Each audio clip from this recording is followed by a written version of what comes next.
வணக்கம் நண்பர்களே, இது உங்கள் தார்னி டிஎன்பிஎஸ்சி. நம்ம சேனலில் போட்டித் தேர்வு நோக்கில் வீடியோக்கள் பார்த்துட்டு வரோம். இன்றைக்கி நம்ம சேனலில் என்ன பார்க்க போகிறோம் அப்படின்னா, ஐந்தாண்டு திட்டங்கள் பற்றி பார்க்க போகிறோம்.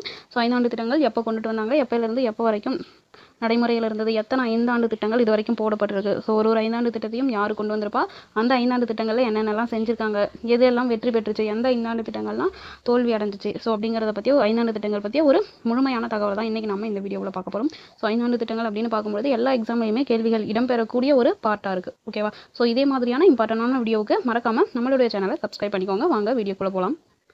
ஃபஸ்ட்டு நம்ம ஐந்தாண்டு திட்டங்கள் அப்படின்னு எடுத்துக்கிட்டோம்னா, நம்ம ஒன்றுத்தையும் இப்போ அடிப்படை உரிமைகள் கடமைகள்லாம் இருக்கு இல்லையா, ஸோ அதெல்லாம் நம்ம என்ன பண்ணியிருப்போம், அரசியலமைப்பில் எழுதும்போது ஒன்றுத்தையும் ஒரு நாடுகளில் இருக்கிற அந்த அரசியலமைப்பு அதெல்லாம் படித்து அந்த மாடலாக வச்சு எடுத்துருப்பாங்க இல்லையா. ஸோ அதே மாதிரி ஐந்தாண்டு திட்டத்தை நம்ம எந்த நாட்டிலிருந்து எடுத்தோம் அப்படின்னா, ரஷ்யாவில் இருந்து. ஓகேவா? சோவியத் யூனியனிடம் இருந்து. ரஷ்யாவில் அந்த ஐந்தாண்டு திட்டம் ஆல்ரெடி நடைபெற்று இருந்திருக்கும். ஸோ அந்த மாடலை நம்ம அடிப்படையாக வச்சு தான் இந்தியாவில் என்ன பண்ணியிருப்பாங்கன்னா ஐந்தாண்டு திட்டம் கொண்டு வந்திருப்பாங்க. ஸோ இதை எப்போ அமைச்சாங்க அப்படின்னா, திட்டக்குழு ஸோ 1950 மார்ச் 15 அன்று ஃபஸ்ட்டு என்ன பண்ணுறாங்க, இதுக்காக ஒரு திட்டக்குழு அமைக்கப்படுகிறது. ஓகேவா? ஸோ இதோடைய முதல் தலைவராக யார் இருக்கிறாங்க அப்படின்னா, ஜவஹர்லால் நேரு இருக்கிறாங்க. ஓகேவா? இதோடைய துணைத் தலைவராக குல்சாரிலால் நந்தா இருக்கிறாரு. ஓகேவா? முதல்ல அந்த திட்டக்குழு அப்படிங்கிறது இந்தியாவில் 1950 மார்ச் 15 அமைக்கிறாங்க. அதோடைய முதல் தலைவராக ஜவஹர்லால் நேரு அவர்களும் துணைத் தலைவராக குல்சாரிலால் நந்தா அவர்களும் இருக்கிறாங்க. ஸோ ஐந்தாண்டு திட்டங்கள்னாலே நமக்கு தெரியுது. அப்போ ஒரு திட்டமும் 5 ஆண்டுகளுக்கு நடைமுறைப்படுத்தியிருப்பாங்க. ஸோ முதல் ஐந்தாண்டு திட்டம் அப்படின்னு பார்க்கும்போது 1951 1956 அந்த 5 ஆண்டு காலங்களில் கொண்டுட்டு வந்திருப்பாங்க. அந்த ஹெரார்ட் டோமர் அப்படிங்கிறவரால் அந்த திட்டம் கொண்டு வந்ததுனால அது டோமர் மாதிரி அப்படின்னு சொல்லிட்டு சொல்லுவாங்க. ஓகேவா? இதோடைய முக்கியமான நோக்கம் அப்படின்னு பார்த்தோம்னா என்னன்னா, அப்போ அந்த காலகட்டத்தில் 1951 56 வரைக்கும் பார்த்தோம் அப்படின்னா உணவு பற்றாக்குறை அப்படிங்கிறது அதிகமாக இருந்திருக்கும். அதனால முதல் 5 திட்டத்தில் என்ன பண்ணியிருப்பாங்க அப்படின்னா, வேளாண்மை, பாசனம் மற்றும் மின்சார உற்பத்திக்கு தான் என்ன பண்ணியிருப்பாங்க அப்படின்னா முன்னுரிமை கொடுத்திருப்பாங்க. எதுக்கு? வேளாண்மை, பாசனம் மற்றும் மின்சார உற்பத்திக்கு. ஓகேவா? ஸோ இதோடைய சாதனைகள் அப்படின்னு பார்க்கும்போது இந்த காலகட்டத்தில் தான் என்ன பண்ணியிருப்பாங்க அப்படின்னா, சட்லஜ் நதி கரை இருக்கு இல்லையா, சட்லஜ் நதி இருக்கு இல்லையா, அதுக்கு நடுவில் அந்த பக்ரானங்கல் அணை, மகாநதிக்கு நடுவில் இந்த ராகுட் அணை, அதே மாதிரி தாமோதர் பள்ளத்தாக்கு, இந்த இடங்கள்லாம் என்ன பண்ணியிருப்பாங்க, அந்த அணை திட்டங்களை தொடங்கியிருப்பாங்க. ஓகேவா? அது மட்டும் இல்லாமல் பொது சமூக மேம்பாட்டு திட்டங்கள் எல்லாமே இந்த 1952 இந்த 5 ஆண்டு காலங்களில் தான் என்ன பண்ணியிருப்பாங்க அப்படின்னா இது எல்லாத்தையுமே செஞ்சிருப்பாங்க. இதோடைய வளர்ச்சி இலக்கா அவங்க எவ்வளோ நிர்ணயிச்சிருப்பாங்க அப்படின்னா 2.1% நிர்ணயிச்சிருப்பாங்க. ஆனால் அது 3.6% அடைஞ்சு இந்த முதல் 5 ஆண்டு திட்டமானது என்ன பண்ணியிருக்கோம் அப்படின்னா மிகப்பெரிய வெற்றி திட்டமாக நமக்கு இருந்திருக்கும். ஸோ இதில் என்ன பண்ணியிருப்பாங்க அப்படின்னா மிகப்பெரிய வெற்றியாக அடைஞ்சிருப்பாங்க. அப்போ முதல் 5 ஆண்டு திட்டம் அப்படின்னு பார்க்கும்போது 51 56 வரையும் இதை என்ன சொல்கிறோம், டோமர் மாதிரி அப்படின்னு சொல்கிறோம். எதற்கு முக்கியத்துவம் கொடுத்துருப்பாங்க அப்படின்னா, வேளாண்மை மற்றும் நீர்ப்பாசனம் அந்த மின்சார துறைக்கு என்ன பண்ணியிருப்பாங்க அப்படின்னா முக்கியத்துவம் கொடுத்துருப்பாங்க. ஸோ இந்த காலகட்டங்களில் என்ன பண்ணியிருக்காங்க, நிறைய நதிகளுக்கு இடையில என்ன பண்ணியிருக்காங்க, அணைகளை கட்டியிருக்காங்க. ஓகேவா? ஸோ இது என்ன பண்ணியிருக்கு, மிகப்பெரிய வெற்றியுமே அடைஞ்சிருக்கு. ஓகேவா? இதுக்கு முன்னாடி எப்படி இதிலிருந்து கேள்வி இடம்பெற்றிருக்கு அப்படின்னா, முதல் 5 ஆண்டு திட்டத்துடைய முதன்மை நோக்கம் என்ன அப்படின்னு கேட்டிருக்காங்க. ஸோ வேளாண்மை வளர்ச்சி அப்படிங்கிறது தான் முதல் 5 ஆண்டு திட்டத்துடைய முதன்மை நோக்கமாக இருந்திருக்கு. ஓகேவா? அடுத்து போனோம் அப்படின்னா இரண்டாவது 5 ஆண்டு திட்டம். 5ஆண்டு திட்டங்கள் அப்படின்னு பார்க்கும்போது 1956 1961 இந்த 5 ஆண்டு காலங்களில் நடைபெற்றதா என்ன சொல்கிறோம், 2வது திட்டம். இதோடைய யார் அவர்களால் கொண்டு வந்தது அப்படின்னா மகளர் ஆஃபீஸ். ஓகேவா? ஸோ இவரை இந்த திட்டம் கொண்டு வரதுக்கு காரணமாக இருந்ததுனால 2வது 5ஆண்டு திட்டத்தை என்ன சொல்கிறோம், மகளர் ஆஃபீஸ் மாதிரி அப்படின்னு சொல்கிறோம். ஸோ முதல்ல 5ஆண்டு திட்டத்துக்கு என்ன பண்ணியிருப்போம், வேளாண்மைக்கு முக்கியத்துவம் கொடுத்துருப்பாங்க. இந்த 2வது 5ஆண்டு திட்டத்தில் என்ன பண்ணியிருப்பாங்க அப்படின்னா தொழில்துறை வளர்ச்சிக்கு. ஓகேவா? அதாவது குறிப்பாக பார்த்தோம் அப்படின்னா கனரக அந்த அடிப்படை தொழில்களுக்கு தான் என்ன பண்ணியிருப்பாங்க, முன்னுரிமை அளிச்சிருப்பாங்க. அதாவது தொழில்துறை வளர்ச்சிக்கு முன்னுரிமை அளிச்சிருப்பாங்க. இதுதான் இந்த 2வது 5ஆண்டு திட்டத்துடைய முதன்மை நோக்கமாக இருந்திருக்கும். ஓகேவா? ஸோ இந்த காலகட்டத்தில் என்னென்ன சாதனைகள் என்னென்னத்தெல்லாம் செஞ்சு முடிச்சாங்க அப்படின்னா, மத்திய பிரதேசம் இருக்கு இல்லையா, ஸோ அங்கே இருக்கிற அந்த பிலாய், அதேமாதிரி ஒடிசாவில் இருக்கிற ரூகேலா, அதே மாதிரி மேற்கு வங்காளத்தில் இருக்கிற துர்காப்பூர், அந்த இடங்கள்லாம் இரும்பு காலை இருக்கு இல்லையா, அதாவது வெளிநாட்டு உதவியோட இரும்பு காலைகள் அங்கங்கே இருக்குன்னு சொல்லிட்டு நம்ம ஜாகிரஃபியில் படிச்சுட்டு வருவோம் இல்லையா. ஸோ இதெல்லாம் பார்த்தோம் அப்படின்னா இந்த 5ஆண்டு திட்ட காலகட்டங்களில் கொண்டுட்டு அமைக்கப்பட்டிருப்பாங்க. ஓகேவா? இதோடைய திட்ட வளர்ச்சி அப்படின்றது 4.5 ஆனால் 4.3% அடைஞ்சிருக்கும். ஸோ இதையுமே என்ன பண்ணியிருப்பாங்க அப்படின்னா வெற்றி திட்டமாக தான் அறிவிச்சிருப்பாங்க. அப்போ 2வது 5ஆண்டு திட்டமும் என்ன பண்ணியிருக்கோம் அப்படின்னா வெற்றியை பெற்றிருக்கும். ஓகேவா? ஸோ 2வது 5ஆண்டு திட்டம் அப்படின்னு பார்க்கும்போது 1956 61 மகள் ஆஃபீஸ் கொண்டு வந்ததுனால மகள் ஆஃபீஸ் மாதிரின்னு சொல்கிறோம். தொழில்துறை வளர்ச்சிக்கு என்ன பண்ணியிருப்பாங்க, முக்கியத்துவம் கொடுத்துருப்பாங்க. இந்த காலகட்டத்தில் என்ன பண்ணியிருக்காங்க அப்படின்னா இரும்பு எஃகு ஆலைகள் நிறையா கட்டியிருக்காங்க. ஸோ அதே சமயம் என்ன பண்ணியிருக்கு, முதல் 5ஆண்டு திட்டம் மாதிரி 2வது 5ஆண்டு திட்டமும் என்ன பண்ணியிருக்கு, வெற்றி அடைஞ்சிருக்கு. ஓகேவா? ஸோ இது சார்பாக இதுக்கு முன்னாடி எக்ஸாமில் கேட்கப்பட்ட கேள்வி அப்படின்னு பார்க்கும்போது தொழில்துறை வளர்ச்சி மற்றும் கனரக தொழில்களுக்கு முக்கியத்துவம் கொடுத்த 5ஆண்டு திட்டம் எதுன்னு கேட்குறாங்க. ஸோ தொழில்துறை வளர்ச்சி அப்படின்னால என்னது, 2வது 5ஆண்டு திட்டம்.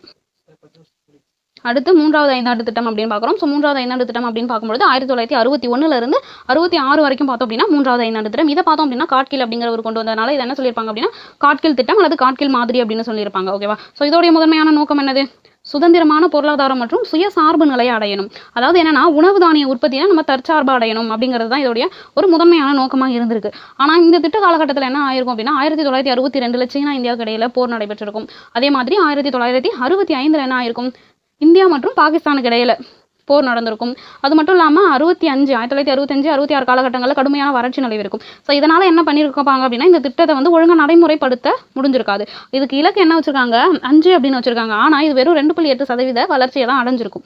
ஓகேவா. ஸோ இந்த திட்டம் வந்து என்ன ஆயிருக்கும் அப்படின்னா தோல்வி அடைஞ்சதுனால இதை என்ன சொல்றாங்க, தோல்வி திட்டம் அப்படின்னு சொல்றாங்க. அதாவது தோல்வி அடைஞ்சிருக்கும். ஓகேவா. ஸோ அதனால என்ன பண்ணியிருப்பாங்க, ஸோ இந்த போர்கள்லாம் நடந்துட்டுருக்கு. அதே சமயம் இங்கே என்ன ஆயிருக்கு, 1965 66 காலத்தில் வறட்சிலாம் ஏற்பட்டிருக்கையா. ஸோ இதனால என்ன பண்ணியிருப்பாங்க அப்படின்னா ஒரு குறிப்பிட்ட காலத்துக்கு இந்த 5 ஆண்டு திட்டங்களை நிறுத்தி வச்சிருப்பாங்க. ஓகேவா. இப்போ வந்து 1961 66 வரைக்கும் 3வது 5 ஆண்டு திட்டம்னு பார்த்துட்டோம் இல்லையா. ஸோ காட்கில் கொண்டு வந்திருப்பாரு சுதந்திரமான பொருளாதாரம் மற்றும் சுயசார்பு நிலையை அடையணும். ஆனால் என்ன ஆயிருக்கும், போர்லாம் நடைபெற்றதுனால இது வந்து தோல்வி அடைஞ்சிருக்கும். ஸோ அதனால இந்த தோல்வி காரணமாக என்ன பண்ணியிருப்பாங்க அப்படின்னா 1966 69 அந்த 3 ஆண்டு காலத்துங்களுக்கு என்ன பண்ணியிருப்பாங்க அப்படின்னா திட்ட விடுமுறை அப்படின்னு சொல்லிட்டு அமல்படுத்திட்டு என்ன பண்ணியிருப்பாங்க அப்படின்னா ஏதாச்சும் சின்ன சின்ன திட்டங்களை ஓராண்டு காலங்களில் செயல்படுத்தியிருப்பாங்க. ஸோ இந்த காலகட்டத்தில் தான் இந்த 1966 69 காலகட்டத்தில் தான் என்ன பண்ணியிருக்கோம் அப்படின்னா அந்த பசுமை புரட்சி அப்படிங்கிறத இந்தியாவில் அறிமுகப்படுத்தியிருப்பாங்க. ஓகேவா. அடுத்து பார்த்தோம் அப்படின்னா 1969 இருந்து 74 வரைக்கும் என்ன நடந்திருக்கும் அப்படின்னா 4வது 5 ஆண்டு திட்டம். எப்பயிலிருந்து எப்போ வரை நடந்திருக்கு, 1969 74 இந்த 5 ஆண்டு காலத்தில் 4வது 5 ஆண்டு திட்டம் கொண்டு வந்திருப்பாங்க. ஸோ இதோடைய முதன்மை நோக்கம் என்ன அப்படின்னா நிலையான வளர்ச்சி மற்றும் தற்சார்பு நிலையை படிப்படையாக அடையணும். நிலையான வளர்ச்சி இருக்கணும், அதே சமயம் நம்ம என்ன பண்ணணுமோ தற்சார்பு நிலையை அடையணும். ஸோ இந்த காலகட்டத்தில் முக்கிய நிகழ்வு அப்படின்னு பார்த்தோம்னா இந்திரா காந்தி பிரதமராக இருந்திருப்பாங்க. இவங்க என்ன பண்ணியிருப்பாங்க 1969 அந்த 14 வணிக வங்கிகள் தேசியமயமாக்கப்பட்டிருக்கும் இல்லையா. அடுத்து 74 பார்த்தோம் அப்படின்னா இந்த பொக்ரான் இருக்கு இல்லையா, அங்கே என்ன பண்ணியிருப்பாங்க அப்படின்னா முதல் நிலத்தடி அனுசோதனையை நடத்தி வெற்றிகரமாக முடிச்சிருப்பாங்க. இதெல்லாம் பார்த்தோம் அப்படின்னா இந்த 4வது 5 ஆண்டு திட்ட காலகட்டத்தில் தான் நடந்திருக்கும். இதை என்ன சொல்றாங்க அப்படின்னா புன்னனைக்கும் புக்தர் அப்படின்னு சொல்றாங்க. அதாவது பொக்ரான் வந்து அணுகுண்டு சோதனை நடத்திருப்பாங்க இல்லையா, அதுதான் அப்படி சொல்றாங்க. ஓகேவா. ஆனால் இதோடைய வளர்ச்சி இலக்கு அப்படின்னு பார்க்கும்போது 5.7% நிர்ணயிச்சிருப்பாங்க. ஆனால் அது எட்டல 3.3% அடைஞ்சு இதுவுமே என்ன ஆயிருக்கும் அப்படின்னா தோல்வி அடைஞ்சிருக்கும். ஓகேவா. அப்போ 4வது 5 ஆண்டு திட்டம்னு பார்க்கும்போது 1969 இருந்து 74 நோக்கம் என்னவா இருந்திருக்கு, நிலையான வளர்ச்சி மற்றும் தற்சார்பு நிலை அடையணும் அப்படிங்கிறது நோக்கமாக இருந்திருக்கு. இந்த காலகட்டத்தில் தான் என்ன பண்ணியிருக்காங்க 14 வங்கிகளை வந்து தேசியமயமாக்கப்பட்டிருக்காங்க. பொக்ரான் அணுகுண்டு சோதனை நடத்திருக்காங்க. இதோட இலக்கு அப்படின்னு பார்க்கும்போது 5.7, ஆனால் என்ன பண்ணல, வெற்றி அடையில 3.3% அடைஞ்சு தோல்வி அடைஞ்சிருச்சு. ஸோ இதுக்கடுத்து என்ன பண்ணுறாங்க அப்படின்னா 5வது 5 ஆண்டு திட்டம் கொண்டுட்டு வராங்க 1974 இருந்து 78 வரைக்கும். ஓகேவா.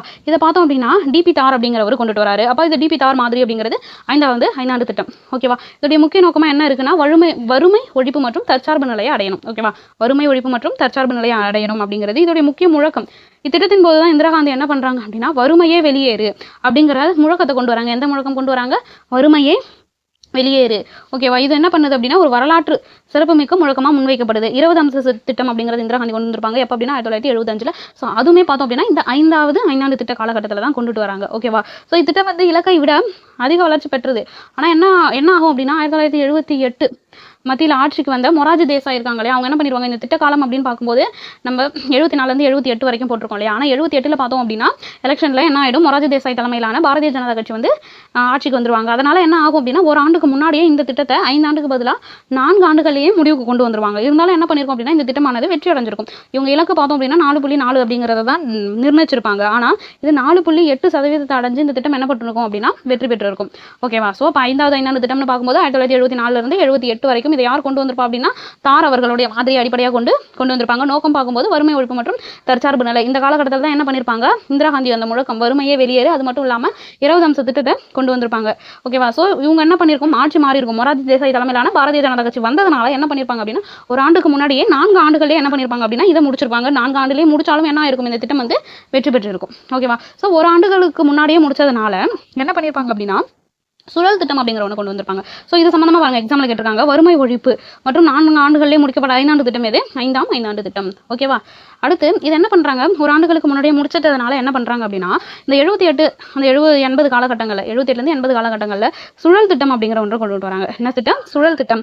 அதாவது 5ஆம் முன்கூட்டியே முடிஞ்சிருச்சதுனால என்ன ஆயிருக்கும் பாரதிய ஜனதா கட்சி வந்து ஆட்சிக்கு வந்திருப்பாங்க. அவங்க என்ன பண்ணியிருப்பாங்க சுழல் திட்டத்தை கொண்டு வந்திருப்பாங்க. ஓகேவா. குன்னார் முல்டார் அப்படிங்கிற ஒரு பொருளாதார கோட்பாட்டின் அடிப்படையில் இது வந்து அமைஞ்சிருக்கும். ஆனால் என்ன பண்ணியிருப்பாங்க திரும்பவும் 1980 காங்கிரஸ் மீண்டும் ஆட்சிக்கு வந்ததுனால திரும்பவும் என்ன பண்ணியிருப்பாங்க இதை நிறுத்திட்டு 5 ஆண்டு திட்டத்தை கொண்டுட்டு வந்திருப்பாங்க. அப்போ சுழல் திட்டம் அப்படின்னு பார்க்கும்போது 1978 இருந்து 80 வரை நடந்திருக்கும். இதனால் காங்கிரஸுக்கு பதில் பாரதிய ஜனதா கட்சி உள்ளே வந்திருக்கும். திரும்பவும் 1980களில் காங்கிரஸ் ஜெயிச்சதுனால திரும்பவும் இந்த சுழல் திட்டத்தை நிறுத்திட்டு, அதாவது 2 ஆண்டுகளுக்கு இந்த சுழல் திட்டம் நடைமுறையில் இருந்திருக்கு.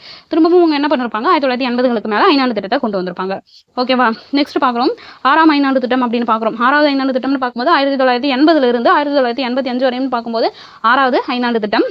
இதோடைய முதன்மை நோக்கம் என்னது, வறுமை ஒழிப்பு மற்றும் வேலை வாய்ப்பு உருவாக்கம் மூலம் பொருளாதார தற்சார்பு. இது என்ன சொல்றாங்க அப்படின்னா, வறுமை ஒழிப்பு திட்டம் அப்படின்னே நேரடியாக அழைக்கப்படுது. இது 6வது ஐந்தாண்டு திட்டம். வறுமை ஒழிப்பு மட்டும் கிடையாது, வேலை வாய்ப்பையும் உருவாக்குறது.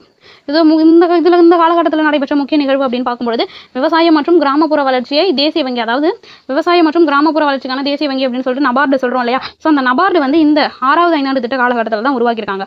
1982 ஜூலை 12 அன்று என்ன பண்றாங்க, சிவராம குழு பரிந்துரையின்படி என்ன பண்றாங்க, இந்த நபார்டு அப்படிங்கறத தோற்றுவிக்கிறாங்க. அடுத்து 1980களில் மேலும் 6 வங்கிகளை என்ன பண்ணிருப்பாங்க, தேசியமயமாக்கியிருப்பாங்க. இதோடைய வளர்ச்சி இலக்கு அப்படின்னு பார்க்கும்போது 5.2% தான் வச்சிருப்பாங்க. ஆனால் அது 5.7% அடைஞ்சு வெற்றி பெற்று இருக்கும். ஓகேவா. ஸோ 6வது ஐந்தாண்டு திட்டம்னு பார்க்கும்போது 1980 இருந்து 85 வறுமை ஒழிப்பு மற்றும் வேலைவாய்ப்பை உருவாக்குறது இதோடைய முக்கிய நோக்கமாக இருக்குது. இந்த காலகட்டத்தில் தான் என்ன பண்றாங்க, நபார்டு வங்கி அப்படிங்கிறத உருவாக்குறாங்க. எதன் அடிப்படையில், சிவராமன் குழு பரிந்துரையின்படி உருவாக்குறது மட்டும் இல்லாமல் 1980களில் மேலும் 6 வங்கிகளை தேசியமயமாக்குறாங்க. ஸோ இது வளர்ச்சி இலக்கை விட 5, அதாவது 0.5% அதிகமாக அடைஞ்சு வெற்றி பெறுது. அப்போ 6வது ஐந்தாண்டு திட்டமும் என்ன பண்ணுது, வெற்றியை அடையுது. இதுக்கடுத்து பார்த்தோம் அப்படின்னா 1985 இருந்து 1990 காலகட்டங்களில் என்ன பண்றாங்க அப்படின்னா 7வது ஐந்தாண்டு திட்டம். இதோடைய முதன்மை நோக்கம் பார்க்கும்போது தன்னிறைவு பொருளாதாரம், வேலைவாய்ப்பு உருவாக்கம் மற்றும் உற்பத்தி திறனை மேம்படுத்துறது. ஸோ உற்பத்தி திறனை, வேலைவாய்ப்பு அதிகமாக்கணும், உற்பத்தி திறனை மேம்படுத்தணும், தன்னிறைவு பொருளாதாரத்தை அடைய செய்யணும் அப்படிங்கிறது 7வது ஐந்தாண்டு திட்டத்துடைய முக்கிய நோக்கமாக இருக்குது. இதில் நிகழ்ந்த முக்கிய அம்சம் அப்படின்னு பார்க்கும்போது முதல்ல என்ன பண்ணுறாங்க அப்படின்னா, இந்திய வரலாற்றிலேயே பொதுத்துறைக்கு மேலே என்ன பண்ணுறாங்க, தனியார் துறைக்கு முன்னுரிமை மற்றும் அதிக முக்கியத்துவம் வழங்கப்படுது. ஓகேவா. பொதுத்துறைக்கு மேலே தனியார் துறைக்கு அதிக முக்கியத்துவம் வழங்கப்படுது. உணவு, வேலை மற்றும் உற்பத்தி அப்படிங்கிறது இதோடைய முக்கிய முழக்கமாக இருக்குது. ஓகேவா. 7வது ஐந்தாண்டு திட்டத்துடைய முக்கிய முழக்கம் என்னது, உணவு, வேலை மற்றும் உற்பத்தி அப்படிங்கிறது இதோடைய முக்கிய முழக்கமாக இருக்குது. இதோடைய இலக்கு அப்படின்னு பார்க்கும்போது 5% வைக்கிறாங்க. இது 6% வரைந்து பெரிய வெற்றியை பெறுது. ஓகேவா. அப்போ 7ஆம் ஐந்தாண்டு திட்டம்ங்கிறது 1985 இருந்து 90 தன்னிறைவு பொருளாதாரம், வேலை வாய்ப்பு மற்றும் உற்பத்தி திறனை மேம்படுத்தணும்னு சொல்றாங்க. ஸோ இந்த காலகட்டத்தில் என்ன பண்றாங்க, பொதுத்துறைக்கு மேலே தனியார் துறைக்கு அதிக முன்னுரிமை கொடுக்குறாங்க. அது மட்டும் இல்லாமல் உணவு, வேலை மற்றும் உற்பத்தி அப்படிங்கிறது இதோடைய முழக்கமாக இருக்கு. இதோட இலக்கு பார்த்தோம் அப்படின்னா 5, ஆனால் 6% அடைஞ்சு மிகப்பெரிய வெற்றியை பெறுது. ஓகேவா. இதுக்கடுத்து என்ன பண்ணுவாங்க அப்படின்னா, ஆண்டு திட்டங்கள் அப்படிங்கிற ஒன்றை கொண்டு வராங்க. அதாவது ஒரு வருஷத்துக்கும் ஒரு திட்டத்தை போட்டு அதை நடைமுறைப்படுத்துவாங்க. ஸோ இந்த திட்டத்துக்கு அடுத்து என்ன பண்ணுவாங்க அப்படின்னா, ஆண்டு திட்டங்கள் அப்படிங்கிறது 1990 இருந்து 92 வரையும் கொண்டு வந்திருக்காங்க. ஓகேவா. ஸோ மைய அரசில் ஏற்பட்ட அந்த கடுமையான அந்த அரசியல் நிலையற்ற தன்மை மற்றும் அந்நிய செலவாணி பற்றாக்குறை, அதாவது பொருளாதார நெருக்கடி ஏற்பட்டிருக்கும் 1990-92 காலகட்டங்கள். இதன் காரணமாக என்ன பண்ணிருப்பாங்க, 8வது ஐந்தாண்டு திட்டத்தை கொஞ்சம் தள்ளி வச்சுட்டு என்ன பண்ணிருப்பாங்க அப்படின்னா ஓராண்டு திட்டங்களை நடைமுறைப்படுத்திருப்பாங்க. ஸோ இந்த காலகட்டத்தில் தான் என்ன பண்ணிருப்பாங்க, புதிய பொருளாதார கொள்கை, எல்பிஜின்னு சொல்றோம் இல்லையா. ஸோ புதிய பொருளாதார கொள்கையை என்ன பண்ணிருப்பாங்க அப்படின்னா 1991 ஜூலைல அறிமுகப்படுத்திருப்பாங்க. இந்த காலகட்டங்களில் இந்த ஓராண்டு திட்டங்கள் நடைமுறையில் இருந்தது இல்லையா. ஸோ இந்த காலகட்டங்களில் தான் இந்த புதிய பொருளாதார கொள்கையை அறிமுகப்படுத்திருக்காங்க. எப்போ, 1991 ஜூலைல. இதுக்கடுத்து 8வது ஐந்தாண்டு திட்டம் அப்படின்னு பார்க்கும்போது 1992 இருந்து 97 வரைக்கும் 8வது ஐந்தாண்டு திட்டத்தை கொண்டு வந்திருப்பாங்க. ஓகேவா. இதை பார்த்தோம் அப்படின்னா மில்லர் மாதிரி அப்படின்னு சொல்றோம். ஓகேவா. இதோடைய முதன்மை நோக்கம் அப்படின்னு பார்க்கும்போது மனிதவள மேம்பாட்டிற்கு. ஸோ மனிதவள மேம்பாட்டிற்கு என்ன வேணும், கல்வி வேணும், சுகாதாரம் வேணும், குடிநீர் மற்றும் வேலை வாய்ப்பு வேணும் இல்லையா. ஸோ இதுக்கு முன்னுரிமை அளிக்கணும், இதற்கு முன்னுரிமை அளிக்கணும் அப்படிங்கிறதுக்காக கொண்டு வரப்பட்டது 8வது ஐந்தாண்டு திட்டம். ஓகேவா. ஸோ புதிய பொருளாதார கொள்கைக்கு அப்புறம் இப்போ தானே பார்த்தோம் 1991 ஜூலைல புதிய பொருளாதார கொள்கையை ஏற்படுத்தினாங்க. அதுக்கடுத்து பார்த்தோம் அப்படின்னா இந்திய பொருளாதாரம் என்ன பண்ணிருக்கு, மிக வேகமாக வளர்ந்துருக்கு. ஸோ தாராளமயமாக்கல் கொள்கையுடன் நகர தொடங்கியிருக்கு. ஸோ இது பார்த்தோம் அப்படின்னா இதுக்கு வந்து இலக்கு 5.6% தான் இலக்கு வைக்கிறாங்க. ஆனால் இது 6.8% இலக்கு அடைஞ்சு என்ன பண்ணியிருக்கு, இதுவுமே மிகப்பெரிய வெற்றி பெற்றிருக்கு. ஓகேவா. ஸோ அப்போ 8வது ஐந்தாண்டு திட்டம் அப்படின்னு பார்க்கும்போது 1992 இருந்து 97 வரைக்கும் மில்லர் மாதிரி அப்படின்னு சொல்கிறோம். மனிதவள மேம்பாட்டிற்கு முக்கியத்துவம் கொடுத்துருக்காங்க. ஸோ இதனால் என்ன பண்ணியிருக்கு அப்படின்னா பொருளாதாரமானது வளர்ந்துருக்கு. ஏன்னா இந்த காலகட்டத்தில் தானே புதிய பொருளாதார கொள்கையை 1991 ஜூலைல கொண்டு வந்தாங்க. ஸோ இதோட இலக்கை விட என்ன பண்ணியிருக்கு, அதிகமான இலக்கை அடைஞ்சு மிகப்பெரிய வெற்றி பெற்றிருக்கு. எது அப்படின்னா 8வது ஐந்தாண்டு திட்டம். ஸோ மனிதவள மேம்பாடு எந்த ஐந்தாண்டு திட்டத்துடைய முக்கிய நோக்கமாக இருந்திருக்கு அப்படின்னா 8வது ஐந்தாண்டு திட்டத்துடைய முக்கிய நோக்கமாக இருந்திருக்கு. அதுக்கப்புறத்து பார்த்தோம் அப்படின்னா 9வது ஐந்தாண்டு திட்டம் 1997 இருந்து 2002 வரைக்கும் என்ன பண்ணியிருக்காங்க, 9வது ஐந்தாண்டு திட்டம். இதோடைய முக்கியமான நோக்கம் என்னது அப்படின்னா சமூக நீதியுடன் கூடிய வளர்ச்சி மற்றும் சமத்துவம். சமூக நீதியுடன் கூடிய வளர்ச்சி மற்றும் சமத்துவம் அப்படிங்கிறது தான் 9வது ஐந்தாண்டு திட்டத்துடைய முக்கிய நோக்கமாக இருந்திருக்கு. ஓகேவா. ஸோ இது இந்தியாவில் என்ன பண்ணுறாங்க அப்படின்னா 50வது சுதந்திர தின அந்த ஆண்டின் போது இந்த திட்டம் வந்து நடைமுறைக்கு வந்திருக்கு. உலகளாவிய பொருளாதார மந்த நிலை காரணமாக இந்த திட்டம் என்ன பண்ணல, உலகளாவிய பொருளாதார மந்தம் ஏற்பட்டுருச்சு இந்த 9வது ஐந்தாண்டு திட்ட காலகட்டத்தில். அதனால என்ன பண்ண முடியல, இதனால இதோடைய இலக்கை அடைய முடியவில்லை. ஓகேவா, இலக்கு அப்படின்னு பார்க்கும்போது 6.5% வச்சிருக்காங்க. ஆனால் என்ன ஆயிருக்கு, 5.4% மட்டுமே அடைஞ்சு என்ன பண்ணியிருக்கு அப்படின்னா இந்த திட்டம் வந்து தோல்வி அடைஞ்சிருச்சு. ஓகேவா, ஸோ உலகளாவிய பொருளாதார மந்தநிலை காரணமாக 9வது ஐந்தாண்டு திட்டமானது என்ன ஆயிடுச்சு, தோல்வியாக அடைஞ்சிருச்சு. அதுக்கடுத்து 2002 இருந்து 2007 வரைக்கும் என்ன பண்ணியிருக்காங்க, 10வது ஐந்தாண்டு திட்டம் கொண்டு வந்திருக்காங்க. இதோடைய முக்கிய நோக்கம் என்னது, 10வது ஐந்தாண்டு திட்டத்துடைய முக்கிய நோக்கம் அடுத்த 10 ஆண்டுகளில் இந்தியாவுடைய தல வருமானத்தை என்ன பண்ணணுமா, இரட்டிப்பாக்கணுமா. அப்போ அடுத்த 10 ஆண்டுகளில் இந்தியாவோட தல வருமானத்தை 2 மடங்கு ஆக்கணும் அப்படிங்கிறது 10வது ஐந்தாண்டு திட்டத்துடைய நோக்கமாக இருந்திருக்கிறது. அதாவது 2012க்குள் வறுமை விகிதத்தை 15% குறைக்கிறது மற்றும் வறுமை கோட்டிற்கு கீழே உள்ளவர்களுடைய எண்ணிக்கையையும் குறைக்கணும் அடுத்த 10 வருஷத்துல அப்படின்றது தான் இதோட இலக்கா இருந்துச்சு. இதோட இலக்கு அப்படிங்கிறது 8%. ஆனால் என்ன பண்ணல அப்படின்னா 8% அடையலை, 7.6% மட்டுமே அடைஞ்சு. இதுமே என்ன பண்ணிடுச்சு அப்படின்னா 10வது ஐந்தாண்டு திட்டமுமே தோல்வியாக அடைஞ்சிருச்சு. ஓகேவா, ஸோ இப்போ 10வது ஐந்தாண்டு திட்டம்ங்கிறது 2002 இருந்து 2007 வரைக்கும். இதோட முக்கியம் என்னது, அடுத்த 10 ஆண்டுகளில் தல வருமானத்தை 2 மடங்கு ஆக்கணும். அது மட்டும் இல்லாமல் 2012க்குள்ள வறுமை விகிதத்தை 15% குறைக்கணும், வறுமை கோட்டிற்கு கீழே உள்ள எண்ணிக்கையும் குறைக்கணும்னு நினைச்சாங்க. ஆனால் இது எதுவுமே பண்ண முடியல, தோல்வியை அடைஞ்சிடுச்சு. அதுக்கடுத்து பார்க்குறோம் 2007 இருந்து 2012 வரைக்கும் 11வது ஐந்தாண்டு திட்டத்தை கொண்டுட்டு வந்திருக்காங்க. ஸோ இதை வடிவமைச்சவர் அப்படின்னு பார்க்கும்போது ரங்கராஜன். ஓகேவா, ஸோ வடிவமைத்தவர் அப்படிங்கிறவர் ரங்கராஜன். இதோடைய முதன்மையான நோக்கம் என்னது, விரைவான மற்றும் அதிக உள்ளடக்கிய வளர்ச்சி. ஓகேவா, விரைவான மற்றும் அதிக உள்ளடக்கிய வளர்ச்சி அப்படிங்கிறது தான். ஆனால் இதோட இலக்கு அப்படிங்கிறது 9, இது 8% மட்டுமே அடைஞ்சு என்ன பண்ணிடுச்சுன்னா 11வது ஐந்தாண்டு திட்டமுமே என்ன பண்ணிடுச்சு, தோல்வியாக அடைஞ்சிருச்சு. ஓகேவா, ஸோ இது வரைக்கும் இல்லாத அளவுக்கு அதிகபட்ச வளர்ச்சி 8% அடைஞ்சது அப்படின்னு பார்க்கும்போது 11வது ஐந்தாண்டு திட்டம் தான். ஆனால் அவங்க இலக்கு என்ன பண்ணியிருக்காங்க அப்படின்னா 9% அப்படின்னு வச்சிருக்காங்க. ஆனால் அதை அடைய முடியல இல்லையா. ஸோ அதனால 11வது ஐந்தாண்டு திட்டமும் என்ன ஆயிடுச்சு, தோல்வி அடைஞ்சிருச்சு. ஓகேவா, 11வது ஐந்தாண்டு திட்டம்னு பார்க்கும்போது 2007 இருந்து 2012 கொண்டு வந்தது ரங்கராஜன். நோக்கம் என்னது, விரைவான மற்றும் அதிக உள்ளடக்கிய வளர்ச்சி. ஆனால் அதை அடைய முடியல, தோல்வி அடைஞ்சிருச்சு. ஸோ ப்ரீவியஸ் இயர்ல பார்த்தோம் அப்படின்னா விரைவான மற்றும் அதிக உள்ளடக்கிய வளர்ச்சி என்பது எந்த திட்டத்தின் மைய நோக்கம் அப்படின்னு கேட்டுருக்காங்க. ஸோ 11வது ஐந்தாண்டு திட்டத்துடைய நோக்கமாக இருந்திருக்கு. அடுத்து 12வது ஐந்தாண்டு திட்டம். 12வது ஐந்தாண்டு திட்டம்னு பார்க்கும்போது 2012 இருந்து 2017 வரைக்கும் 12வது ஐந்தாண்டு திட்டம் கொண்டு வந்திருக்காங்க. இதோடைய நோக்கம் என்னது, விரைவான, நிலையான மற்றும் அதிக உள்ளடக்கிய வளர்ச்சி. ஸோ இது எல்லாரும் குழம்பக்கூடிய ஒரு இடமா இருக்கும். இப்போ பார்த்தோம் அப்படின்னா 11 பாருங்க, விரைவான மற்றும் அதிக உள்ளடக்கியன்னு இருக்கா. இது பாருங்க, விரைவான, நிலையான மற்றும் அதிக உள்ளடக்கிய. ஸோ இந்த நிலையான அப்படிங்கிற ஒரு வார்த்தை தான் 11க்கும் 12க்கும் இருக்கக்கூடிய அந்த வித்தியாசம். ஓகேவா, ஸோ இதை எல்லாரும் ஞாபகம் வச்சுக்கணும். நிலையான அப்படின்னு வந்துச்சுன்னா அது 12வது ஐந்தாண்டு திட்டம். ஸோ விரைவான, நிலையான மற்றும் அதிக உள்ளடக்கிய வளர்ச்சி அப்படிங்கிறத வைக்கிறாங்க. ஸோ இதுதான் என்ன பண்றாங்க அப்படின்னா இறுதி ஐந்தாண்டு திட்டம். ஓகேவா, ஸோ நரேந்திர மோடி அவர்கள் தலைமையிலான புதிய அரசு என்ன பட்டிருக்கு அப்படின்னா திட்டக்குழுவில் இதை விட்டுட்டு என்ன பண்ணியிருப்பாங்க, புதிய அமைப்பை கொண்டு வந்ததுனால என்ன ஆயிருக்கும் அப்படின்னா இந்த 12வது ஐந்தாண்டு திட்டமானது முழுமை அடையிறதுக்கு முன்னாடி பாதியிலே நிறுத்திருப்பாங்க. இதோடைய வளர்ச்சிகளுக்கு வந்து 8ன்னு வச்சிருப்பாங்க. ஆனால் இதுக்கு பதில் என்ன பண்ணியிருப்பாங்க அப்படின்னா நிதி ஆயோக் கொண்டு வந்திருப்பாங்க இல்லையா. ஸோ அதனால என்ன ஆயிருக்கும் அப்படின்னா இதை வந்து பாதியிலே நிறுத்திருப்பாங்க. அப்போ 12வது ஐந்தாண்டு திட்டம் அப்படிங்கிறது முழுமையாக என்ன பண்ணியிருக்காது அப்படின்னா நடையே பெற்று இருக்காது. அப்போ தானே இவ்வளோ வளர்ச்சி அடைஞ்சிச்சுன்னே நம்ம சொல்ல முடியும். ஆனால் இதை என்ன பண்ணியிருப்பாங்க, பாதியிலே நிறுத்திருப்பாங்க. ஸோ 2012 17 அப்படிங்கிறத 2015 நிறுத்திருப்பாங்க. ஓகேவா, அப்போ 12வது ஐந்தாண்டு திட்டம் அப்படிங்கிறது என்னதுதான், தோல்வியை தான் அடைஞ்சிருக்கும்.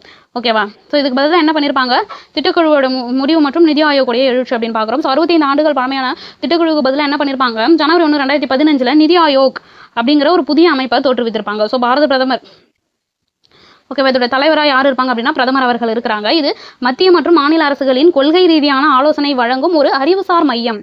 ஓகேவா, திங்க் டேங்க், அதாவது அறிவுசார் மையமாக செயல்படுகிறது. இது கீழிருந்து மேல் நோக்கிய கொள்கைகளை கொண்டதாக இருக்குது. எது அப்படின்னா நிதி ஆயோக். திட்டக்குழுவிற்கு பதிலாக கொண்டு வந்த அமைப்பு எது, நிதி ஆயோக். எப்போ கொண்டு வராங்க, 2015 ஜனவரி 1 கொண்டு வராங்க. தலைவராக பிரதமர் அவர்கள் இருப்பாங்க. ஓகேவா, இது என்ன பண்ணுதான், மத்திய மற்றும் மாநில அரசுகளுக்கு இடையே கொள்கை ரீதியாக என்ன பண்ணுதான், ஆலோசனை மற்றும் அறிவுசார் மையமாக செயல்படுதான். இது கீழிருந்து மேல் நோக்கி செயல்படக்கூடிய அமைப்பு அப்படின்னு சொல்றாங்க. ஓகேவா, ஸோ இப்போ இந்த மூன்று இடத்துல நம்ம பார்த்துருப்போம் இல்லையா, அந்த திட்ட விடுமுறை காலங்கள்லாம் என்ன பண்ணியிருப்பாங்க, இது ஃபர்ஸ்ட் வந்து திட்ட விடுமுறை இருந்திருக்கும், சுழல் திட்டம் இருந்திருக்கும், ஆண்டு திட்டம் இருந்திருக்கும். இதை எப்படி ஞாபகம் வச்சுக்கலாம் அப்படின்னா மொத்தம் 3. ஸோ அப்போ 3ல் ஸ்டார்ட் பண்ணுது 3. அது கூட 2 ஆட் பண்ணுங்க, அடுத்து 5வது ஐந்தாண்டு திட்டத்துக்கு அப்புறம். அது கூட 2 ஆட் பண்ணோம்னா 7வது ஐந்தாண்டு திட்டத்துக்கு அப்புறம். ஓகேவா, ஸோ ஃபர்ஸ்ட் அப்படிங்கிறது 3 ஆண்டு இடைவெளி, அடுத்து 2 ஆண்டு 2 ஆண்டு. ஓகேவா, இது 66 69 சுழல் திட்டம், 78 80 66 69 திட்ட விடுமுறை காலம், 78 80 சுழல் திட்டம், 90 92 ஆண்டு திட்டம். ஓகேவா, இது எப்படி நாம வச்சுக்கலாம், மொத்தம் 3 இடத்துல இருக்கு. அதனால 3 2 2. ஸோ 3வது ஐந்தாண்டு திட்டத்துக்கு அப்புறம் 2 கூட்டினா 5க்கு அப்புறம், அடுத்து 2 கூட்டினா 7க்கு அப்புறம் அப்படின்னு ஞாபகம் வச்சுக்கலாம். ஓகேவா, ஸோ இது ஒரு ஷார்ட்கட் மாதிரி பார்க்கலாம். ஓகேவா? ஸோ முதல் 5 ஆண்டு திட்டம்ங்கிறது 1951 56. நோக்கம் என்னது? விவசாய மேம்பாடு மற்றும் பாசன திட்டம். இது என்ன இருக்கும்? வெற்றி பெற்றிருக்கும். ரெண்டாவது 5 ஆண்டு திட்டம் பார்க்கும்போது 1956 61. இதுக்கு என்ன பண்ணியிருப்பாங்க? கனரக மற்றும் அடிப்படை தொழில்களை உருவாக்கம். இதுவுமே வெற்றி பெற்றிருக்கும். மூன்றாவது 5 ஆண்டு திட்டம்னு பார்க்கும்போது 1961 66 சுயசார்பு நிலையை அடையணும்னு சொல்லியிருப்பாங்க. ஆனால் இது தோல்வி அடைஞ்சிருக்கும். நான்காவது 5 ஆண்டு திட்டம்னு பார்க்கும்போது 1969 74 நிலையான வளர்ச்சின்னு சொல்லியிருப்பாங்க. இதுவுமே தோல்வி அடைஞ்சிருக்கும். ஐந்தாவது 5 ஆண்டு திட்டம் 1974 78 வறுமை ஒழிப்புன்னு சொல்லியிருப்பாங்க. 5வது 5 ஆண்டு திட்டம் வெற்றி பெற்றிருக்கும். 6 பார்க்குறோம் 1980 85. இது வறுமை ஒழிப்பு மட்டும் இல்லாமல் வேலைவாய்ப்பு மற்றும் அந்த நபார்டு வங்கியில் இந்த காலகட்டத்தில் தான் தொடங்கியிருப்பாங்க இல்லையா? ஸோ இதுவும் வெற்றி பெற்றிருக்கும்.